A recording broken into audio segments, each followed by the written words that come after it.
Acontecerá naquele dia que a sua carga será tirada do teu ombro e o seu jugo do teu pescoço. O jugo será despedaçado por causa da unção. Até aqui a palavra do Senhor. Acontecerá.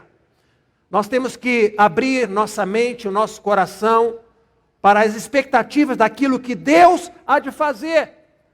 Porque eu sei que muitas vezes quando a gente olha para as coisas nesse mundo, do jeito que as coisas vão, a gente está sempre esperando algo pior. O que vai acontecer agora? O que será da minha vida, minha família, meu emprego, os negócios, as coisas, a igreja, enfim, no dia de amanhã, mês que vem, ano que vem. Acontece que nessa noite, o Senhor nos traz pela sua palavra aqui, para dizer que Ele tem algo preparado para nós. Amém? Então crie essas expectativas em Deus. Gaste forças em acreditar, ao invés de ficar questionando, duvidando ou adiando a sua libertação. Ah, pastor, mas como vai ser? Quando vai ser? Bom, o como não sei, o quando Deus já está dizendo. É este o dia. Esta palavra é para hoje, amém? É para o dia 14 de fevereiro de 2021. É a palavra de Deus para você que veio aqui, que podia ter ficado em casa, fazer outras coisas, mas veio à casa do Senhor. Então o Senhor diz para você nessa noite, que o seu livramento, Ele está chegando. Então gaste forças em crer, em acreditar.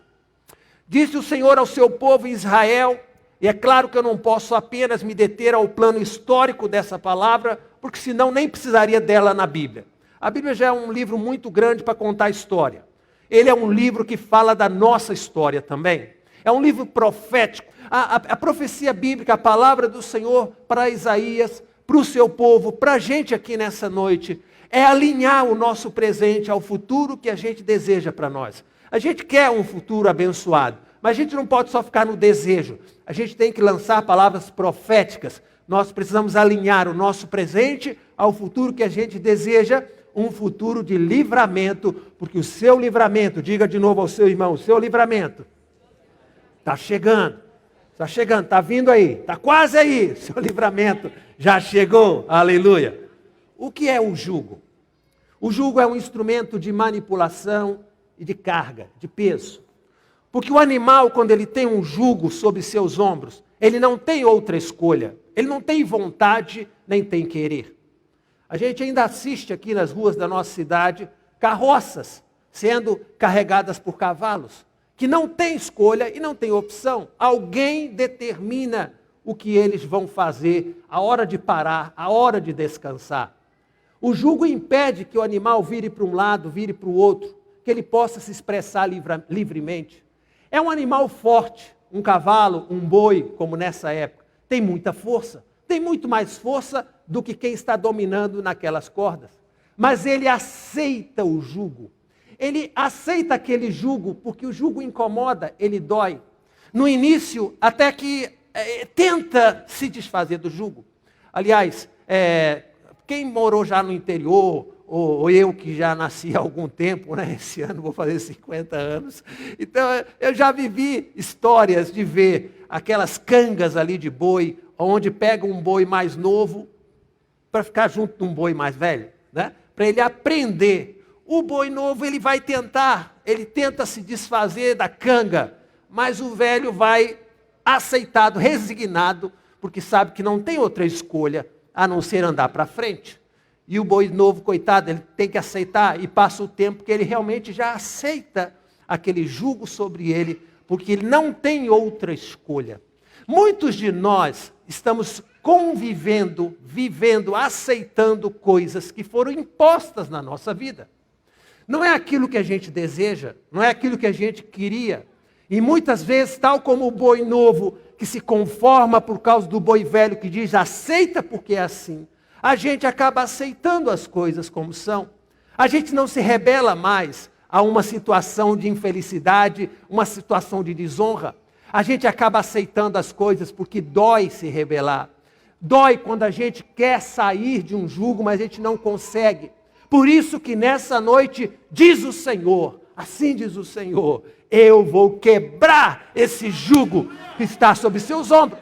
Porque você pode ter força, mas não consegue tirar isso de cima. Mas Deus que está no alto, Ele vai pôr a mão, Ele vai tirar de você esse jugo. O jugo que liga você, porque o jugo não é só um instrumento de manipulação, mas ele nos liga a uma carga, a pesos que a gente vai carregando na nossa vida. Uma família conturbada, relacionamentos que não tem mais jeito, que você se conformou a eles, situações profissionais, quem sabe até ministeriais, que você já aceitou assim mesmo, que você percebeu que não adiantava mais fazer de forma diferente, e você acaba agora não mais tendo prazer, mas acaba tendo a obrigação de carregar isso sobre sua vida. Heranças que vêm do nosso passado, influências que estão sobre a nossa casa, a nossa família, o nosso eu, onde a gente nasceu, e tudo isso vai sendo passado para nós, como uma carga e um peso. Pastor, eu aprendi assim, foi assim que eu fui criado. Eu sou assim como marido, porque eu via meu pai ser assim também. Eu sou assim com os meus filhos, porque eu via meu pai ser assim comigo. E eu estou aqui como um sobrevivente. Eu não morri por causa de ser tratado como foi. Então eu faço isso assim mesmo. Sabe, eu sei, eu entendo você quando você, como um animal que não tem opção, não consegue se expressar livremente. Você só tem uma saída, caminhar para frente. Não pode mais dar volta, não pode mais escolher nada. Mas diz o Senhor na sua palavra, acontecerá naquele dia que a sua carga será tirada do teu ombro. Amém? Deus vai aliviar os teus ombros. Deus vai aliviar os pesos que estão na sua vida. Entrega o seu caminho ao Senhor. Confia nele, o mais tudo ele fará. Quando a gente olha na palavra de Deus, a gente ouve falar de uma mulher chamada Raabe. Raabe, ela tem uma herança familiar. Ela era uma mulher cananeia. Um dos seus antepassados, o fundador da sua geração, foi Cã, filho de Noé. Cã foi aquele filho que quando Noé saiu da arca, se embebedou e ficou nu, ficou desprovido de honra naquele momento. Ele foi o filho que zombou do pai. Noé tinha os outros 2 filhos que procuraram esconder a nudez de seu pai, mas Cã não se importou com isso. Cã zombava da vida das outras pessoas, ele menosprezava os outros. Você já deve ter ouvido falar de gente arrogante que já esteve na história da sua família, de gente que não tinha respeito, de gente que não tinha carinho nem cuidado pela necessidade do outro. Sabe, Cã, ele desprezou o seu pai, ele zombou disso. Por isso Noé aplica uma maldição familiar na vida dele, de forma que toda a geração de Cã agora é uma geração infeliz. Raabe era uma mulher que tinha esse legado, essa herança espiritual sobre a sua família. E ela em Jericó era uma prostituta. Ela não tinha uma outra vida. A vida parece que não lhe ofereceu outras saídas, a não ser usar seu corpo para poder subsistir. A Bíblia diz que em Jericó, Josué enviou 2 espias. Você deve conhecer a história. E diz a Bíblia que esses 2 espias foram descobertos lá na cidade de Jericó. E quando eles foram descobertos, Raabe percebeu e ela então chamou os 2 para sua casa e disse: escondam aqui, eu vou guardar vocês. Olha, era uma mulher que sabia quem eram aqueles homens. Sabia que eram espias do exército do Deus Altíssimo. Era alguém que tinha tudo na vida para dizer: eu não quero saber de Deus. Eu quero mais que se lasque esse povo. Eu não quero mais compromisso. Olha só a herança que está sobre minha vida. Olha só o que a vida me ofereceu. Mas Raabe não permitiu que a amargura da vida ruim que ela levava impedisse ela de aproveitar um momento de transformação, de sacudir o jugo que estava sobre a sua família. E diz a palavra do Senhor que aqueles homens então viraram para ela e disseram: olhe, nós voltaremos nessa cidade. Essa cidade será destruída, mas a sua casa será poupada. A sua família será poupada. Você vai colocar um fio escarlate vermelho na sua janela e ela vai ser poupada da morte. E a Bíblia diz que dessa forma aquela mulher pôde poupar a sua casa e ser sobrevivente numa cidade que ninguém mais viveu para contar a história.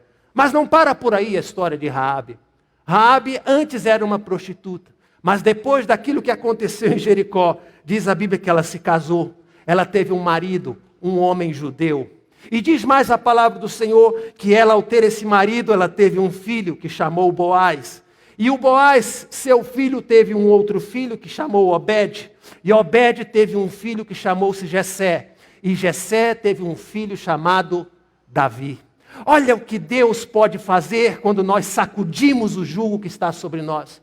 O que Deus pode fazer na nossa história. Eu sei que coisas que aconteceram atrás na sua vida trouxeram desonra, quem sabe marcaram você com coisas muito pesadas e negativas, mas você tem nessa noite a oportunidade de sacudir esse jugo, de dizer: Senhor, eu recebo esse livramento para minha casa, eu quero mudar o rumo da minha história, eu não vou passar adiante um legado de frustração, de desonra, de prostituição, mas eu vou passar um legado de honra. E foi isso que aconteceu com essa mulher. Ela está na genealogia de Jesus. Ela é parente de Davi, o grande rei. Uma mulher que tinha tudo para ser esquecida na vida, mas agora o nome dela está na Sagrada Escritura para a eternidade.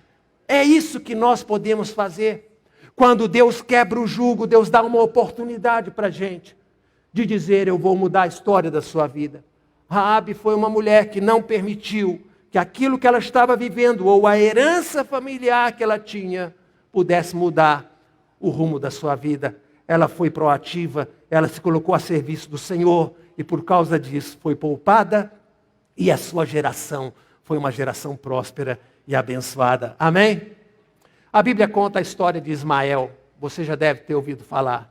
Ismael é resultado de um erro de Abraão, de Sara, de Agar. Os três se mancomunaram, os três fizeram um acordo, um esquema para que a promessa de Deus se realizasse. Só que Deus não trabalha em cima de esquema, Deus trabalha em cima de promessa, propósito, firmeza, honra, né? Integridade em cima do propósito dele. Mas Abraão e Sara fizeram um arranjo e então procuraram ter um filho por meio de Agar. Nasceu Ismael. Só que o Ismael não era o filho da promessa.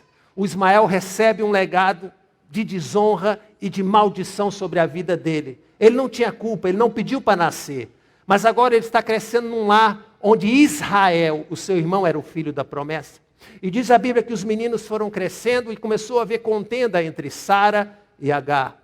Ao ponto de Sara obrigar Abraão a pôr um fim naquela história.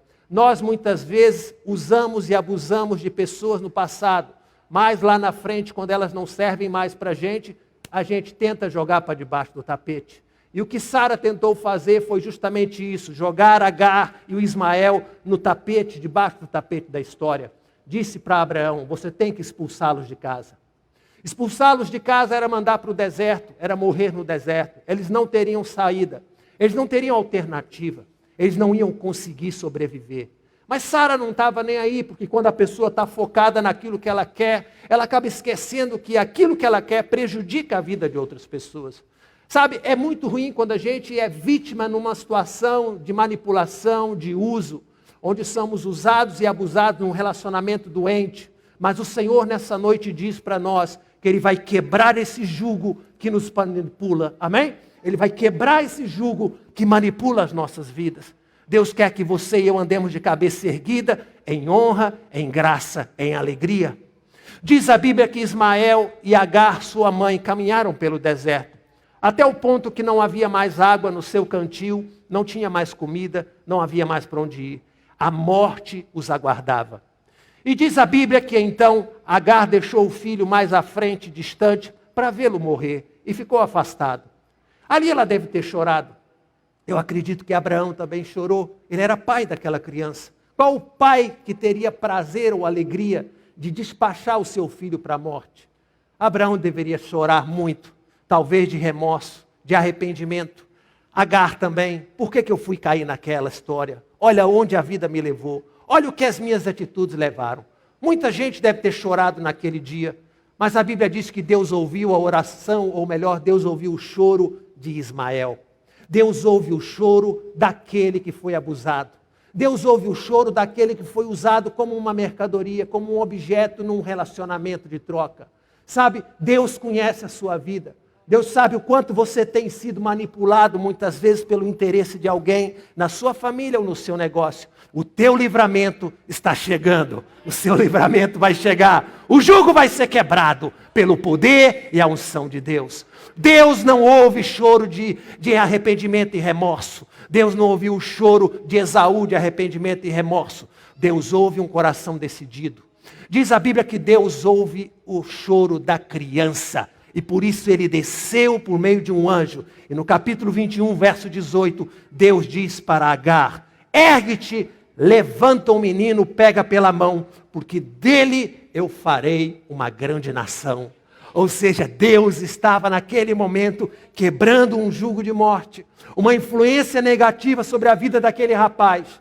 Quem sabe projetos que estavam descartados, mas agora estavam nas mãos do Senhor. Deus estava na mão. Deus tem o controle de tudo. Diga à pessoa ao seu lado: Deus tem controle. Deus tem controle da sua vida. Confia nele. O jugo vai ser quebrado em nome de Jesus. Amém? Você tem clamado e chorado pelo Senhor. Hoje Ele vai quebrar o jugo da sua vida, o jugo da sua família. Coisas erradas e negativas feitas lá atrás não vão mais perseguir você, porque o Senhor vai tirar isso, vai tirar esse reboque que você tem puxado até hoje, em nome de Jesus, na unção do Senhor. Gênesis no capítulo 34 conta uma história das histórias tristes da Bíblia. A Bíblia é cheia de histórias tristes, de pessoas lutando por si mesmas, pessoas talvez na boa intenção, no orgulho ferido, agindo precipitadamente. Diz a Bíblia que Jacó tinha seus filhos e eles tinham também irmãs. Eles moravam em tendas, eles eram nômades. E diz a Bíblia que eles estavam passando perto de uma cidade. E uma de suas irmãs, Diná, ela resolveu o quê? Visitar aquela cidade. Como uma jovem, eu quero ver gente diferente. Cansado de ver 12 homens dentro de casa, 12 irmãos. Cansado de ver as mesmas pessoas, as mesmas coisas. Ela quer algo diferente. Ela sai da sua casa para uma aventura naquela cidade. Chegando lá, ela acabou sendo alvo da atenção do príncipe daquela cidade. E ele então pegou ela e abusou dela. Diz a Bíblia que isso marcou muito a vida de Diná e de toda a sua família. Seu pai ficou irritado, Jacó ficou muito aborrecido, seus irmãos ficaram irados. Mas diz a Bíblia que o príncipe daquela cidade, junto com o seu pai, o rei, os demais nobres da cidade, procuraram Jacó. E disseram assim: vamos resolver isso. É algo que não era para ter acontecido, mas a gente vai resolver. Vamos procurar resolver, nós vamos fazer esse casamento, vai dar tudo certo. Jacó consentiu e disse: tudo bem, seja feito assim. Mas um de seus irmãos de Diná, chamado Levi, o mais velho, junto com Simeão, eles não gostaram daquilo. Eles tinham o coração ferido. Eles estavam amargurados no seu coração. Diz a Bíblia que eles falaram assim para aqueles homens: olha, tudo bem, papai concordou, a gente concorda também. Mas para se juntar na nossa família, tem que circuncidar. Tem que passar pela circuncisão. Diz a Bíblia então que aqueles homens de boa vontade daquela cidade, de boa vontade, de coração aberto, aceitaram a proposta. E eles disseram: então todos nós, os homens da cidade, vão se circuncidar. E assim aconteceu. Diz a Bíblia que Levi esperou 3 dias, porque ele sabia que no terceiro dia era o dia da crise maior por causa dessa cirurgia. E diz a Bíblia que no terceiro dia, ele pega os seus irmãos com espada e à noite invade aquela cidade e mata todos os homens daquela cidade, porque ele estava aborrecido. Sabe, muitas vezes as pessoas tentam fazer as coisas debaixo de um sentimento. E a gente tem que guardar, por isso que a Bíblia diz: filho meu, dá-me o teu coração. O seu coração não pode estar nas coisas, nos negócios que muitas vezes podem dar certo ou podem dar errado. Não pode estar na mão de pessoas que vão manipular os seus sentimentos. E talvez no final da história você descubra aquilo que seu pai, sua mãe, seus amigos tanto falaram: essa pessoa não é para você, isso não vai dar certo. E aí o coração da gente engana a gente e a gente acaba caindo. Realmente Levi, ele estava com o coração dele cheio de ódio, de mágoa, de rancor. Ele estava ferido, estava irado. Ele descumpre um acordo de seus pais. Ele descumpre a boa vontade daquelas pessoas e mata toda aquela cidade. O tempo passou, diz a Bíblia, que chegou Jacó no leito da sua morte. E como os patriarcas, assim foi com Abraão, com Isaac e agora com Jacó. Eles seriam abençoados e abençoadores dos seus filhos. Cada um dos seus filhos iria entrar. Jacó já tinha passado por isso lá com Esaú, seu irmão. E agora ele chama seus filhos um a um para abençoar seus filhos antes de morrer.